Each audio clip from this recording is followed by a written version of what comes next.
If you're also experiencing cruise withdrawal syndrome, we're sharing the top 5 things we miss most about cruising. Coming up on Talking Cruise.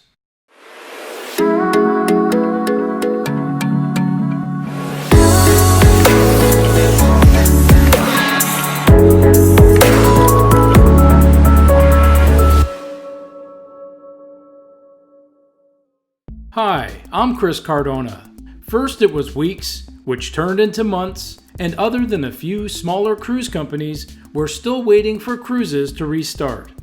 With hopeful optimism, we may be cruising again by the end of the summer, or not. It just seems like the restart of cruising continues to be a moving target. In this video, I'll share what aspects of cruising I miss the most.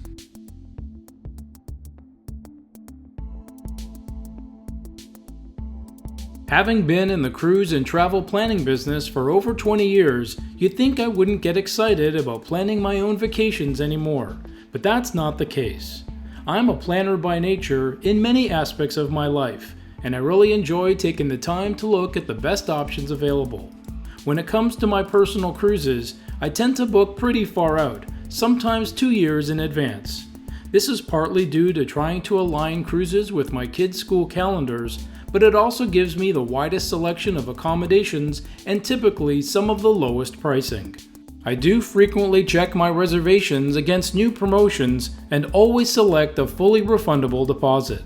With several cruises booked at any one time, and so much time between booking and departure, I enjoy researching cool things to do ashore, planning meals and activities on board, and of course, counting down the days until embarkation.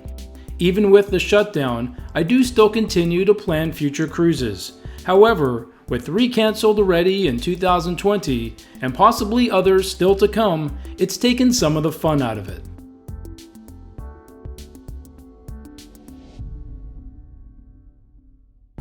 There's always something special about embarkation day.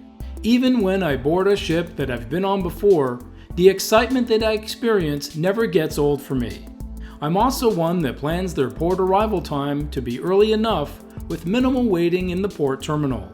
Time will tell how this changes in the future. Day 1 on board is all about touring the ship and exploring its venues. It's also about finalizing dining plans, including specialty reservations, booking spa appointments, or making other necessary changes. Another thing I look forward to on embarkation day is trying out all the fun activities like water parks. Many times, this is when these areas of the ship are at their least busy for an entire cruise. My first meal on board is also something that I anticipate, and I try to make it special. So instead of eating with the masses and crowded buffets, I arrange for open specialty dining venues or main dining rooms whenever possible.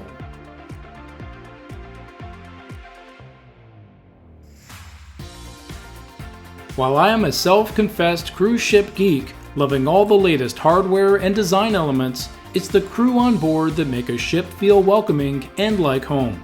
In my vast cruising experience, poor service or unmotivated crew are the exception. More often, I am overwhelmed with the level of service and genuine willingness to make a cruise as great as possible. I am always especially grateful for the loving way my children are treated on board. Many crew take the time to do a magic trick, tell jokes, or just talk, and it makes kids feel special. During the last few months, my thoughts have been with those hardworking people for their safe return back to their homes across the globe.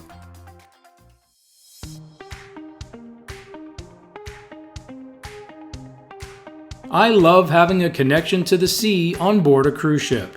That's why I almost always book a room with a balcony and take the time to enjoy my ship sailing in and out of port. You can routinely find me on the bow, or as close as I can get to it, as we enter a new port of call, or aft, enjoying a sunset while we sail away. There's also nothing better than just sitting on your balcony while at sea and watching the world pass you by.